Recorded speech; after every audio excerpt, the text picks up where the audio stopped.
रुग्णांना जास्तीत जास्त मदत करण्याचा प्रयत्न, दोषींवर कारवाई करण्याच्या पोलिसांना सूचना. स्थानिक आमदार मंगेश कुडाळकर यांची कुर्ला बस अपघातावर प्रतिक्रिया. ईव्हीएम विरोधातील मवियाच्या पराभूत उमेदवारांनी दिल्लीमध्ये धाव. आज शरद पवारांसोबत बैठक होणार. वकील अभिषेक मनु सिंघवीही उपस्थित राहणार.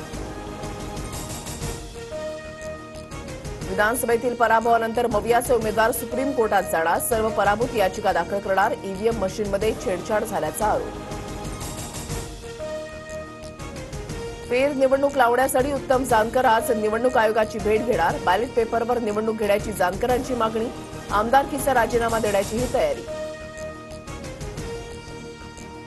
मार्कडवारीसाठी आम्हालाही प्रेम आणि जिव्हाळा, मात्र आपला करेक्ट कार्यक्रम झालाय हे विरोधकांनी कधीतरी लक्षात घ्यावं.